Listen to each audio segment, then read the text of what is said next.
Hello, everyone, and welcome to today's Tuesday topic. Today's topic is CNHP reads Climate Justice in Short Fiction. This is the second of three climate justice in short fiction events that we have planned. On the screen, you should see Jesse Ballinger, and here in the room is Dr. Shorta Pearl and me. Izzy from our marketing team is joining us here in the room as well. So with that, let me throw it over to Dr. Jesse Ballinger to kick us off and introduce today's session.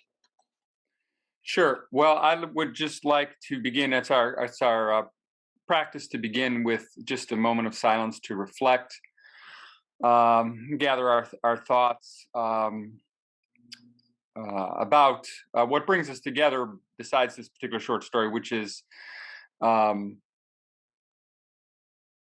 people around the world who are still suffering from racial oppression, from gender oppression, and all the people around the world who are suffering disproportionately from the effects of climate change that we are beginning to see. So let's just begin with a moment of silence.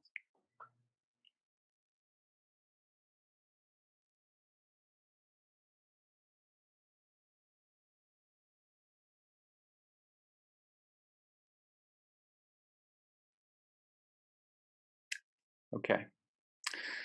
So with that, let me introduce myself. I'm Jess Ballinger. I am a faculty member in the Health Administration Department. I teach ethics and health humanities, and I've been working with Dr. Shorta Pearl on this series of climate justice in short fiction. So I'll let Dr. Pearl introduce herself and maybe get us started on this discussion. Hi, everyone. I'm Shorta Pearl, and like Dr. Ballinger, I also teach ethics and health humanities here in CNHP. And we were really excited to do this project on behalf of both the Board of Diversity, Equity, and Inclusion and Global Healthcare Engagement to coincide with Drexel's year of climate, acknowledging the environmental crises around climate change. And so we also thought it would be really nice to have a series of communal reading events. This is pretty common in some institutions where people read a common text. And so we decided to work with some short stories. And this particular piece I found extremely resonant, just these very intense kind of moments of transition and surrealism combined with some very common and universal themes that I think we all encounter. And to kick it off, I was saying to Jesse before, I'm really struck by the gestures towards eugenics here, or both because it's so explicit, right? The people who get to pair off, it's based on this ranking system of how likely you are to reach age 65. But it's so mechanized. And I wonder if we feel like it's any different than the models, the marriage market today, like Ivy Leaguers are likely to to partner with Ivy Leaguers. People tend to partner with people at the same education level and socioeconomic level. Do we feel like this is just the same but more, or sort of a markedly different way of marking status? I felt like that was definitely one of the things that I acknowledged first out of a lot of things that were happening in the short story in like a really short period of time.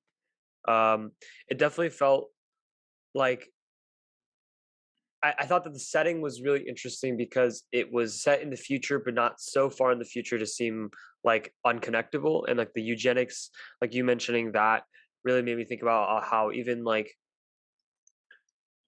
today, like our class system still kind of has that sort of system where people who are in higher income brackets or are like just in general different classes, economic classes, have better health. They live longer, and there's still a huge difference between quote unquote like developed countries and developing countries and in lifespan and in overall health. So what do you think about the people who opted out, right? Why did they become feral? Is that just a tongue-in-cheek nod? I don't know if anybody watches Black Mirror, but there's this one episode where basically everything that you can access in society is based on your social media ranking. And it's very real. Like, if you don't have ranking X, you can't rent this kind of car, and it can be really burdensome. And then you meet people who have just opted out of the ranking system altogether. And like, it's fine, right? It's fine. They're fine. Do we think here the intention is people are really becoming feral, or is it, just an alternative way of living? I have something I could add on. Yeah. I remember. I'm like new staff at Drexel too, so this moment feels very, very new, but I'm really excited about what you said. So, you said feral, the word feral, like do people really become feral? And that some people opt out. When I read this story, I'm not sure I felt a sense so much as the protagonist opting out of her social system, but rather she was forced out. She was squeezed out in a big way at first, and then in lots of little ways, and then all of a sudden she could only live in the forest. And this may seem like an alley-oop, but I think about feral cats specifically. I have a cat that I adopted off the streets of Philadelphia, so of course I'm a bit of a bleeding heart, adopt, don't shop person. And when I think, what is a feral cat? A feral cat is a cat that is an adult that, because they weren't exposed to humans as a kitten, lost the ability to learn to feel safe with humans. And they have gone so far, they have been exposed to such violence and unsafety that they are no longer capable of, opening their heart up. It's a very squishy way to say it, but it's true. And so all you can really do is try to stop them from reproducing so that they can stop having more kittens who will become feral cats, who will make more feral cats who are always in danger.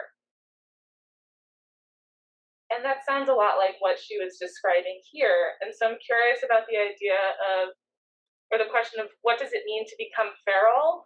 And is that really because, is it always because someone chose to jump out of here? Like, I know people who choose to opt out. I know someone who once said that they were intentionally homeless, and I never understood what they meant by that, and I didn't understand why they would want that, and they said it was like a statement, and this person came from, they had a trust fund, this person.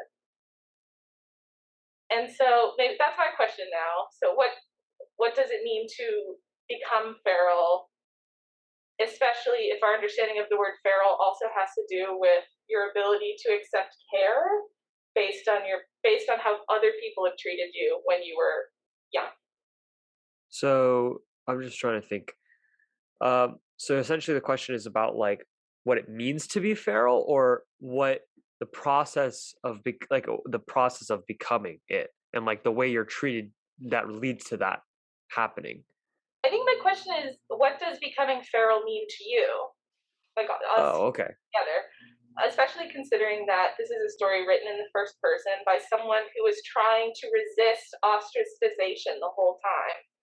Another author who writes about this, if anyone's familiar, is Colm Tabine, who is a gay Irish author. And if you know anything about the Catholic Church, they're not super accepting to, people who are gay. And he writes a lot about isolation and about leaving, about being forced to leave, about having to leave even though you didn't want to. And if anyone has seen the movie Brooklyn with Saoirse Ronan, that's based on his book Brooklyn, which is about a young Irish girl who grows up in Ireland and has a perfectly fine Irish life, but she feels she feels squeezed at first a big way because she's born in poor Ireland, and then she's squeezed a little bit more and a little bit more and a little bit more because the world wants her to get married to have a life, but she doesn't like any of the men who are options. And she works at the store, but the woman is a tyrant who makes you wait for bread on Sunday. And then she goes to New York and then has to come back to Ireland because of a tragedy, and then has to decide which way she's going to go. And at the beginning of the story, it felt like an exile to have to leave Ireland to make money because there weren't any opportunities. But when she does return, she realizes that there's not a place for her anymore, so she chooses to go to the forest. And that's interesting because, Sharona, you were just saying, I know people just choose to opt out. And I think I'm curious about, that what happens before you choose to opt out. So what does feral mean to you? What does it mean to us based on our experiences wherever we are from, as we read the story about someone who is from Japan, which is a country I have never been to, but I would like to go to sometime. I definitely that definitely clears it up. In that, like, when I thought about uh feral and like what that means, and like how like you were saying, like these people are not didn't necessarily want to. Even if they wanted to, they were going to be forced out regardless of whether they thought that they wanted to or not, because like you said, there's a lot of the big pressures and small pressures that slowly push the main character from sort of just cruising along, I think, at C tier, to all of a sudden, the little things started building up. For example, like her relationship with her boyfriend being like, it's going to drop his tier, or their children aren't going to have a good tier because she's a lower tier and he's a higher tier, and that's not going to produce a good child. So like that kind of mindset, it's I at least in my home country in Pakistan, there's definitely, to some degree, like I've definitely felt there's things similar to that. Like in my culture, like things like a dowry is a huge thing. So if your family is not particularly rich and can't offer a sustainable dowry to the family, now that might be changing, but in the past, definitely, then you were not considered a good enough marriage candidate. Um, and then I've definitely heard of the stories of people who choose to wander, or nomads, people who choose to leave society, whether that was their choice or not.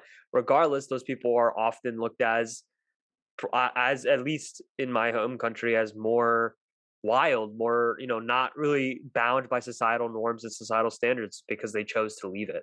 Um, I think that I found interesting with the main character was that I couldn't, I had a hard time telling if she had accepted her fate, or whether or not that she had from the beginning known that this was going to be where she wanted to or would have ended up. Like I couldn't tell if it was because that's just like, I think that meant to be that way, but I couldn't tell if it was the buildup of pressure that caused her to just let go, or if it was truly just from the beginning. I think that's great, and gets right at what I think is the like wonderful um ambiguity or ambivalence about the story is that I don't know if that's really answerable, but it does seem pretty clear that she rejects the world of um the survival rating. I mean, she says it outright, like I love this passage. These days, the so-called exam wars to get into college equated to a war for survival, and we studied hard. But then one day I wondered how long I'd have to continue doing this, do well in my exams, get a good job, make money, get up early and stay up late studying day in, day out, all for the sake of the survival rating. I was suddenly fed up with a whole lot of it. Was life really all about survival ratings? And she has that, I think she willingly goes. Would she willingly go if it were not such a grinding, oppressive world? But I mean, I guess who feels more like a victim in this story, her or the people who remain? I mean, I don't think there's this. I think you can make a case either way, but I'm very interested in how people think about this. Also reads to me like an indictment of the educational system, meritocracy, the whole idea of meritocracy, and the feeling I get, and I do hear this from students sometimes, that we are on this joyless grind that we really don't have a lot of choice about, and I don't feel super great about about perpetuating that kind of system. So I think she is this rejection of that, and this story is this critique of that. But I wonder how this feels. I mean, my experience of education is very different than like what's being described here, I think. But I have gray hair, and I think it was a different world when I came through this part of life. I have. This is kind of a huge question. Not really a question. It's kind of a huge thing to bring into the room. I would be really curious because I'm remembering that this is a story that was written not in English. This was not a story written in English.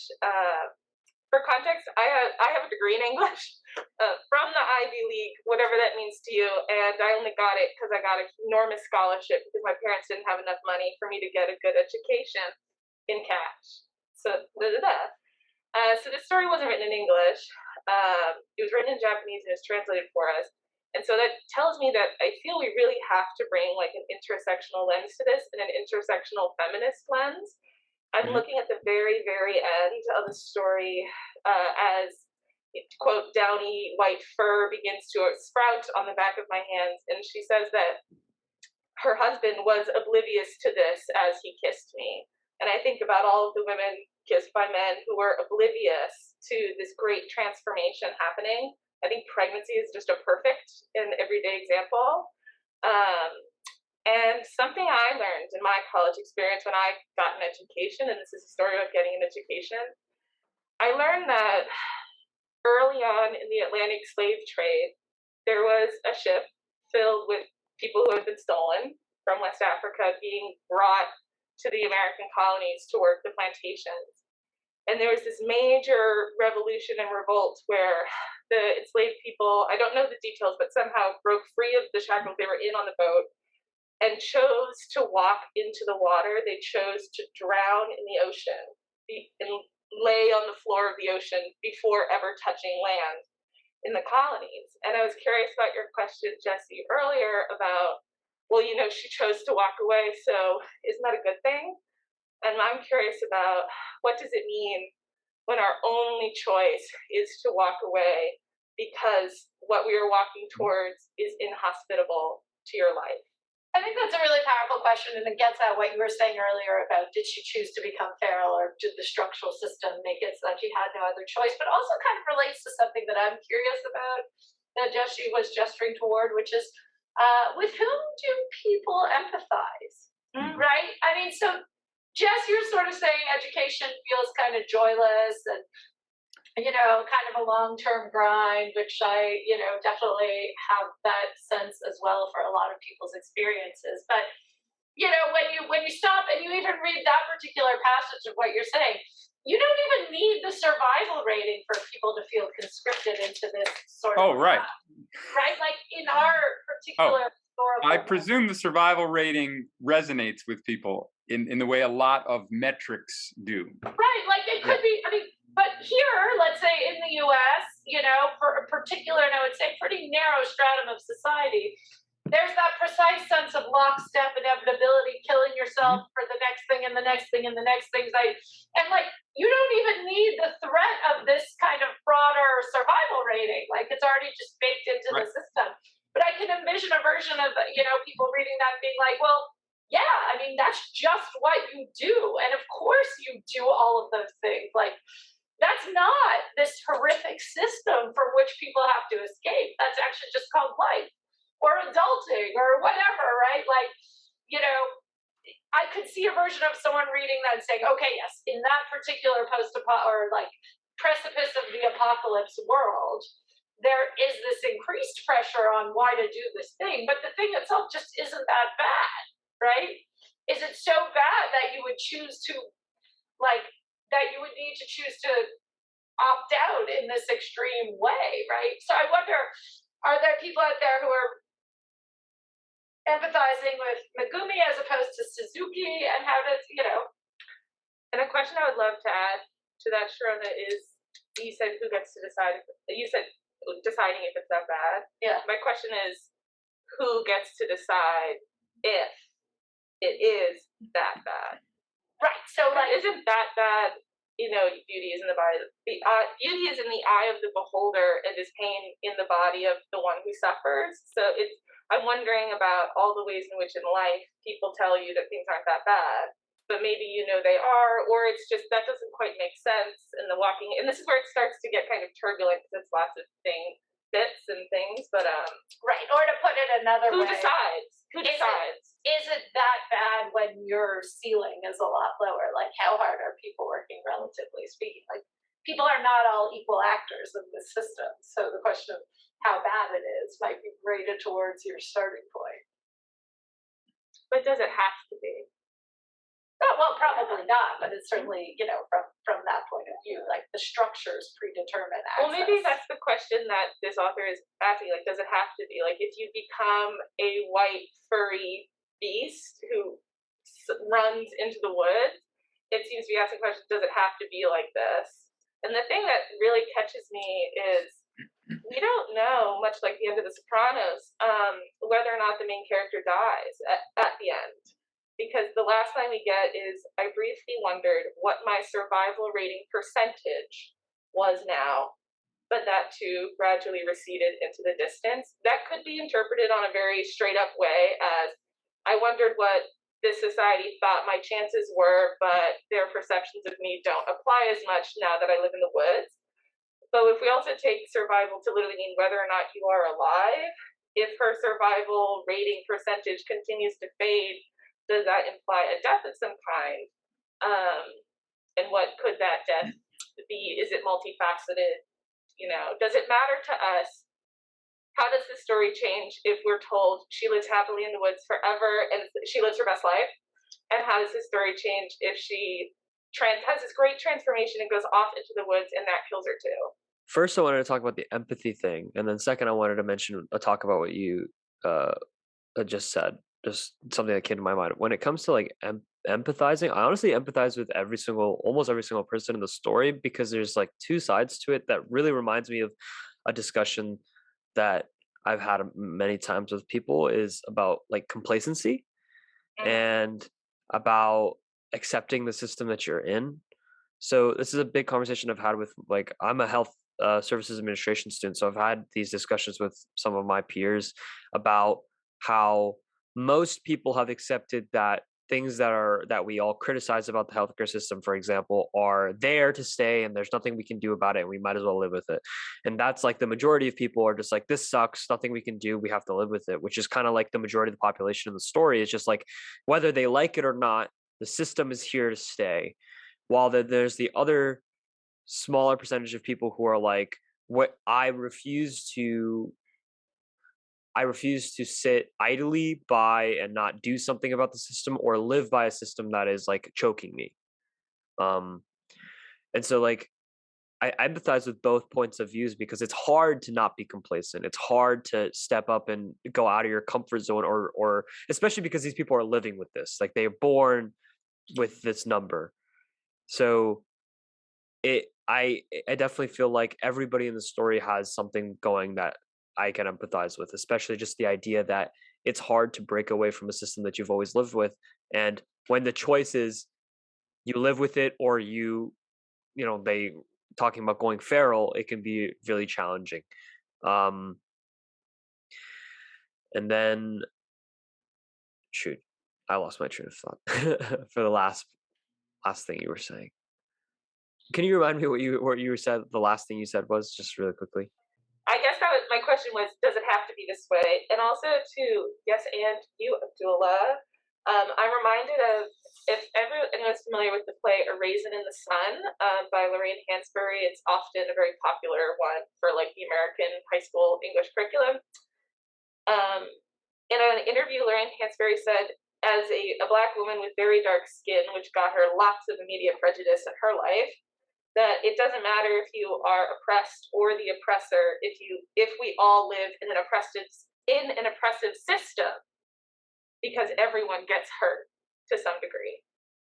And I think that's what this story is really trying to tell us, that, okay, we have this thing of a survival rate, but it's a rate, it's a percentage. A rate is a fraction, it's not a whole. So what does it mean that they've built a system for whole people to live as parts of themselves? And okay, some people benefit a little bit more than others, and there's safety in that, because when you're in a war, you don't really ask questions if you get a meal for the first time in 2 weeks. But if you live in an oppressive system, does it really matter so much in a big, cosmic way, if you're oppressed or the oppressor, if you're supporting an oppressive system? So complacency. And funny enough, the new Adele album, I know this really seems like I'm bringing tons of random stuff in, but if anyone has heard it, she has a song that's a love song about a boyfriend she didn't want to see anymore. But she says, complacency, it's the worst thing you can do. I misquoted the lyric, but she says the word complacency that it's like one of the cruelest ways you can hurt someone is just by being a complacent person who isn't willing to grow in your relationship with another person. Well, yeah, I think and the thing is, I've had some heated discussions with people about healthcare specifically, and also climate change actually, which is funnily enough, it's just like about how some people are like it's inevitable, and so a lot of people get angry at people about how people like don't want to do something because they feel as though things are happening no matter what I do. My individual impact is so low. What's the point of even trying? And I feel like in this story, like this person is nowhere does the character really like have like I don't sense a like revolting kind of like revolutionary idea within the main character. And no, it's just like acceptance. But it's also she's not being complacent because which is contrary to like what everybody is telling her, that you're not doing anything, you're not, you're not studying, you're not working. I feel like, in all honesty, I felt like she was the least complacent out of everybody in the story because she refused to abide by a system that oppressed her or put her in a position where she wasn't happy, and instead said, I'm just not gonna not. And I feel like I have a hard time criticizing people for that though, or on the other end, I have a hard time because it's very difficult to step out of your comfort zone. And I think it's a really radical thing to have empathy for the oppressor, and to recognize that cruel actors may be trapped in a crueler system, which then also makes us recognize that we all have a role to play. So perhaps the person who's suffering the most, their role may not be the front lines, because if you've gotten hit a lot, there's only so much more you can take. But if you are someone who is suffering less, like how would this story have been different if her husband had joined her in rejecting the system? Would she have transformed into this beast, with the beast maybe meaning that unrecognizable, Beauty and the Beast, how could they be together? Like, I wonder, how could the story have been different? And I think that's the question she's asking us, like, because this is just an allegory for real lives that really happen. So how could our lives be different if we were less complacent in enormous systems of harm that seem impossible to defeat, but yet the person most squeezed by them does have some choice? And that's something I really learned studying the U.S. institution of chattel slavery, is that I was told, I grew up in Massachusetts by Plymouth Rock, and I was told the things that weren't true. And the biggest thing I was never told was all of the many, many ways, no matter how small they seemed to the masters, that enslaved people resisted and rebelled and actively voiced resistance to the oppressive system they were put in. And people don't talk about that as much, and just how would our understanding of American history be different if we talked about all the times, big, little, and small, all the times we didn't see that people resisted and chose to stand up in the only way that they could, and maybe the only way this main character could stand up was to run away. I don't know.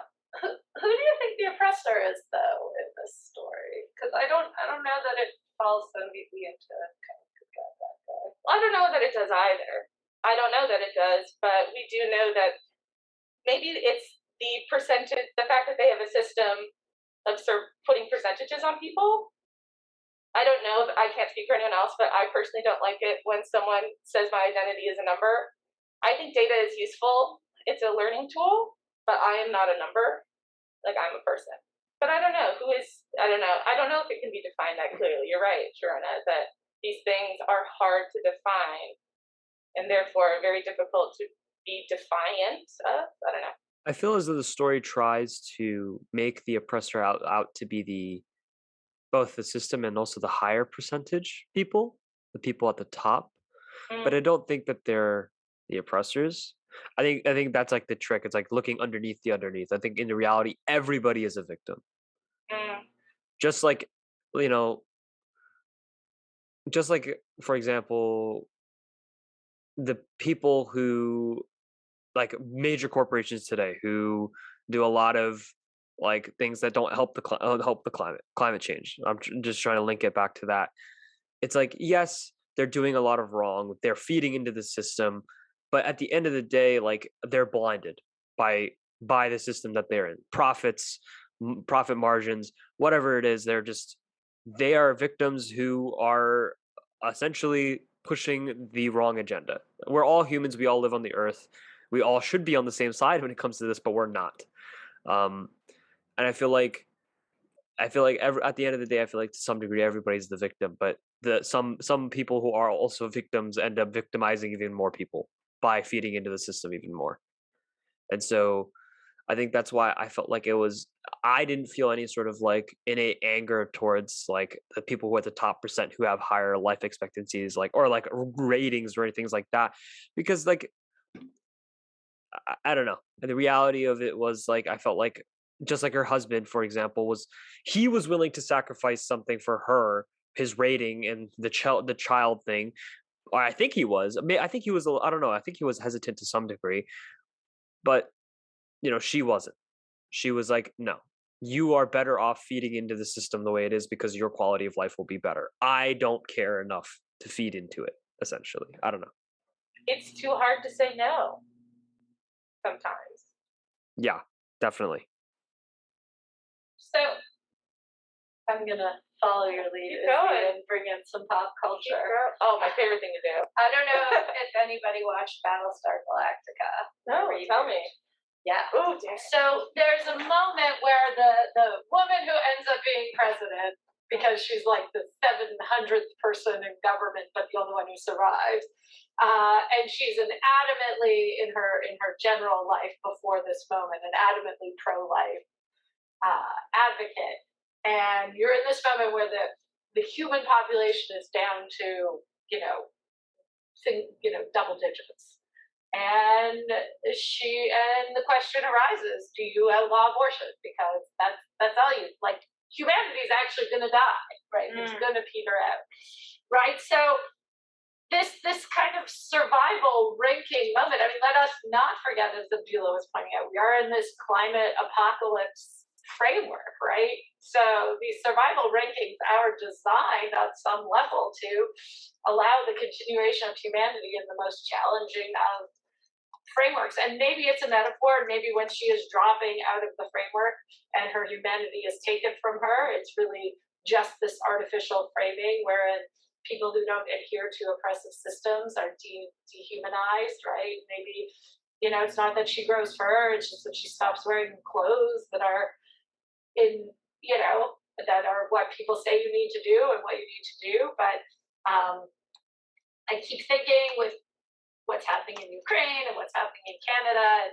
what could be happening in the US, where we have these systems that are designed, or everybody says we're doing this to help increase rates of survival, right? And then some people say, well, any such version of doing these things is oppressive. And, I don't know. What if that were it? What if these numbers were all that was left in this moment where climate is wiping everybody out?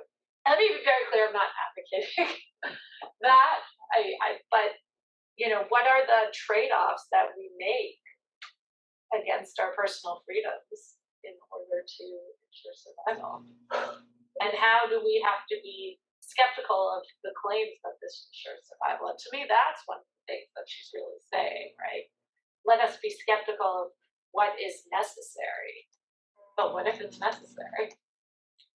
I actually have a personal anecdote that I think speaks really beautifully to that, and also speaks about translation, and that this poem was written in a different language other than English, and we are reading it and discussing it in English because that is the language that we all share in this room, but it may not be the language that was the first language for all of us. Sharona, you just asked, like, what are the compromises that we make? Could you say it again the way you phrased it? Like, what are what are the compromises we make for survival, the trade-offs within oppression, I have been on a little family history journey of my own, and to be very concise, I'll share that. So my full name is Isabella Lopez, and I'm very white looking, but my father's family is from Puerto Rico. But my father never learned Spanish because he grew up in an inner city neighborhood in the 60s. He was 10 during the March on Washington. He was born in 1958. And his white mother thought it was that they were already different enough because his name was already Jose Lopez.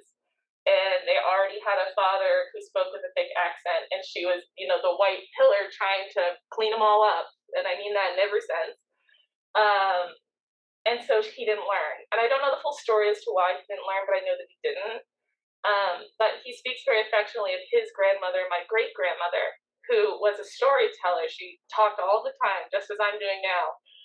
But she only spoke Spanish because she lived almost her whole life in Puerto Rico until she came to Minnesota later in her life after her sons and daughters had moved for work. So they only left the island to survive because of a long history of colonialism that I'll share some other time.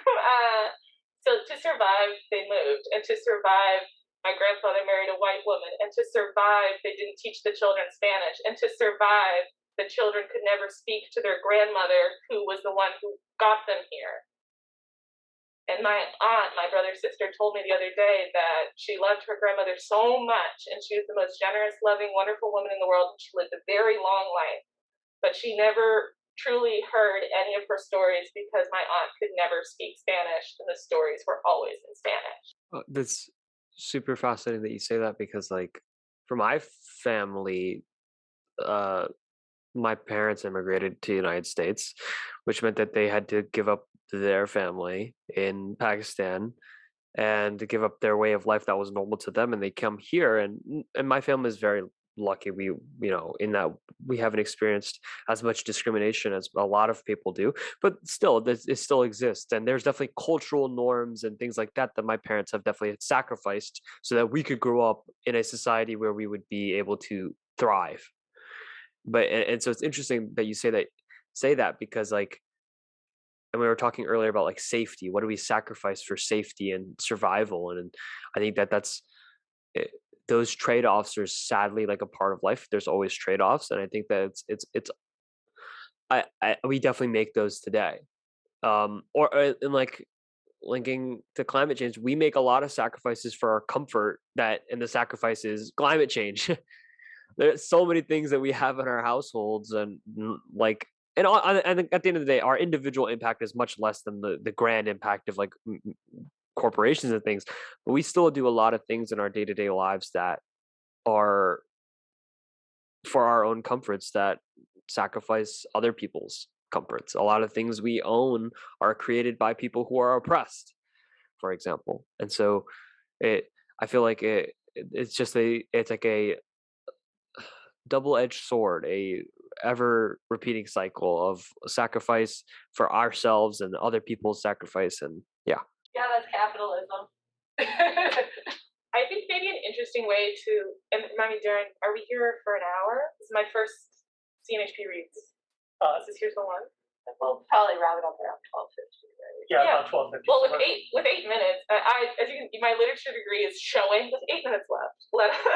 I'm really curious to know what other people think about this, because I've been thinking about this for a few minutes now as we've been talking. I'm looking at the last page of the story. The last thing the protagonist said, and I mean that with the full weight of like the last thing she ever said and what that means in our English, like American context, is, "This rain is my world from now on," I told him.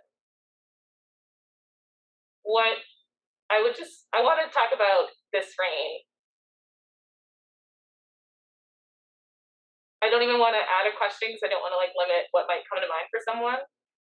But I think that might be an interesting way to close out after all the really big ideas that we put together here.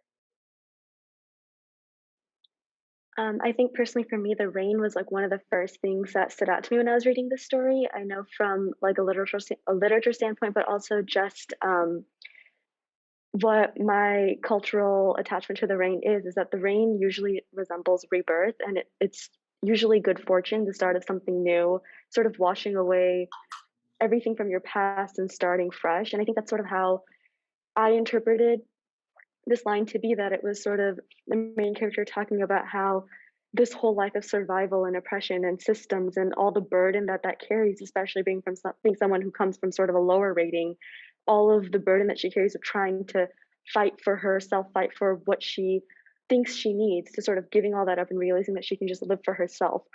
And rather than sort of trying to change the world, change herself and start a new path, and relating that to sort of the climate, In the same way, you know, we talk so much about this person should do this person should do this, the system should change, this entire company, this industry should stop, we should stop all this. But what are we ourselves doing to take care of ourselves?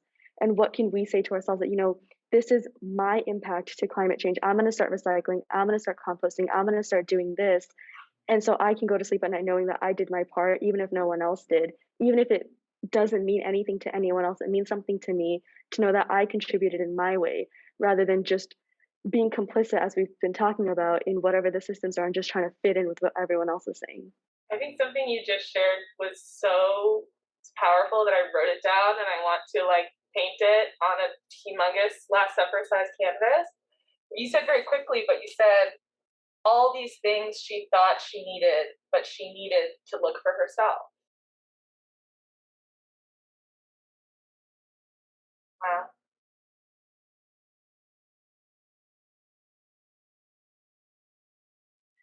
I also wonder how the American relationship to rain and it's raining, at least as a largely white American raised in Massachusetts, I feel like you're not supposed to go outside when it rains, like it's raining, that's bad weather. And it was actually at a bat mitzvah, so for a Jewish woman coming of age, my childhood best friend, at her bat mitzvah, it was raining, and me, raised quasi-Protestant, thought, well, this sucks, like it's raining on her big day, don't rain on my parade. And the rabbi got up, and the first thing he said was, in our faith, we believe rain is rebirth, so what better weather for a bat mitzvah than rain? And it was raining like really hard, like sheets of rain. And there's windows right behind them, and I'll never forget that. Can I offer one maybe closing provocation? Do you think we're born with a number in the US? Yes. Social Security number. And I know someone who just had theirs stolen off of them, and this person is homeless. And I was just thinking, what's going to happen now? That's my response. But that's such I mean, don't we teach this in virtually every course, Sharona? Yes, we do, Dr. Ballinger. Yes, you have a survival number. We know what zip code you're born into is one of the most reliable indicators of what your lifespan is going to be. You know, every individual has individual agency and opportunities and choice and all the rest. But as an aggregate, yeah, we got a number. Like you got a number, and not only that, it's really hard to. I mean, people love talking about the raise yourself up from your bootstraps, rags to riches stories, and the institutions love to talk about how we have X percentage of this and X percentage of that. But those are all the exceptions. Pretty much in the US, the trend is only increasingly bifurcating. The biggest predictor of your success in the future, if we define success by access to basic life necessities, is whether you had them when you were born. Mm-hmm. I genuinely, this is a genuine question, and if you don't want to answer it, you don't have to, but genuine question I want to ask from someone who teaches ethics and health administration. This is a new opportunity for me. I recognize and I understand what you're saying, and you say, oh yeah, absolutely, we have numbers. I mean, we have survival rates. I understand that we have numbers, but is it fair?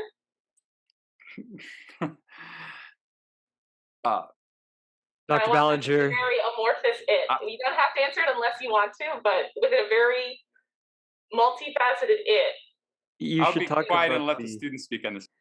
You should. No, I was gonna say you should talk about the outrage that we had during our last ethics game about the 3 or 4 people who were born more lucky than others. I think you would put it better than I would.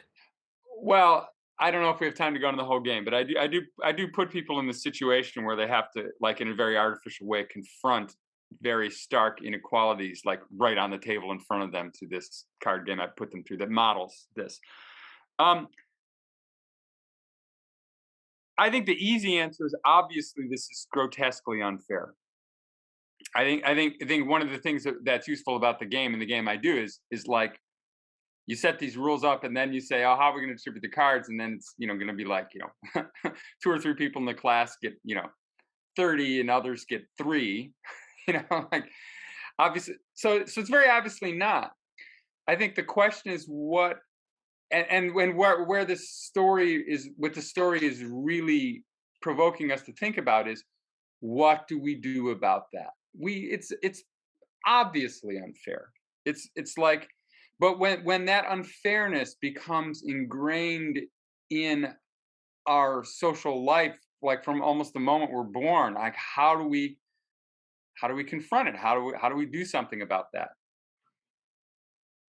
Yes, and I would say I 100% agree with you, but I think we're making the assumption that people even recognize that it exists. I mean, I think the history of, at least recently in this country, is filled with people who were born on third base and thought Sure, that they hit a home sure. run, right? So we continue to say this is And the rest haven't been heard from. grossly unfair, but I think we need to rewind like 850 steps back, because the nuance and rhetoric of those few external rags to riches stories. Oh, that kid who got into master, like you change masterman admissions, and there's a very lively debate right now in the city of Philadelphia that is going to disadvantage all of those kids for whom it was their only shot. Never mind that part of the reason they want to redo it is because it is overwhelmingly now serving the top economic percentages in the city, right? Like, but you have to, the rhetoric served by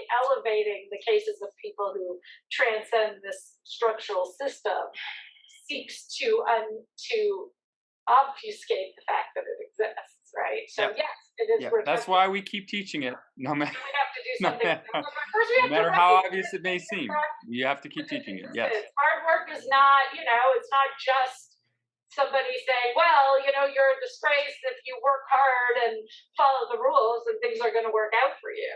I mean, that's such an intense pressure maybe everywhere, but as somebody who wasn't born in this country, like the slotting of the paths, the assumptions around success, and that doesn't mean that you do have to go to school X in order to be successful. There are, in fact, many, many, many opportunities to do multiple other things and achieve success in multiple ways, however we define success. But the way that the cards are stacked against you and the way that people refuse to even name that is very surprising as an insider. Right, and I think this is what the story gets at. Like, you understand and can empathize with Megumi, and like, because she's not gonna question that. Right, exactly. Hayato as well. It's like there is a certain, I like what everyone said pretty much, but I think what Abdullah was saying at some point about how you're meant to sort of have some resentment toward the A's, but you also empathize with him, and he wants out of it. Like he wants to be able to just love someone for the sake of loving them. But and I would love to highlight that he wants this, he wants this, he wants this. And she asks him to love her in the rain, and he's the one who says, not here, not now. All right, but he does anyway. Whatever love means. I mean, that's why that rain, I think, is such an interesting final image. Do we know? For him, it's something to flee. It's something like, you don't get stuck in the rain. It's her life now, and most of the people find rain to be this shelter where they actually go to be with each other. Right. I mean, that's a remarkable thing. It's also climate emergency and like unpredictable. Yes. Right? Wow, this story, there's an incredible amount in the story. Like, it is, what is it, 8 pages? Yeah. But absolutely packed. Do we know that he did, that if she asks, to keep it very simple and PG, if she says, love me in the rain, and he says, not here, not now, and then Jesse said, oh, but he does, technically, the language we have is that they laid down on the same surface and hugged each other closely, but we aren't told, how close, read between the lines. Well, I mean, pouring saliva into my mouth, I think it's pretty. But the thing is, we can assume, we can always make assumptions. Sure. And every reader reads things away, right? I don't know, I'm getting on a tangent, but wow, there is so much here. Yep. Keep going with. Yeah, yeah, yeah. I'm still also just struck by the image of, you know, I mean, people don't just grow fur when they decide to opt out of systems, right? And this is actually a really closely plotted parallel to the real world. So that to me feels metaphoric in a particular kind of way, like in the sense of you actually don the clothing that is less appropriate for the real world, but becomes more appropriate for a different version of the world.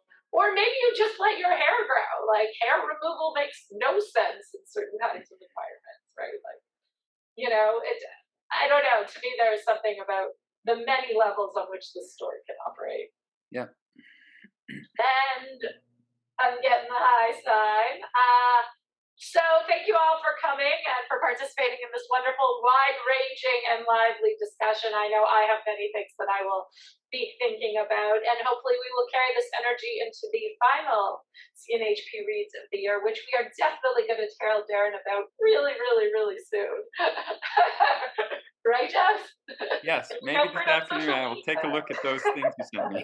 And yes, and we will be having some sort of wonderful encapsulation of this piece from our wonderful student grant winners on this project. So we are excited about that. Thank you all for coming. Yes, thanks.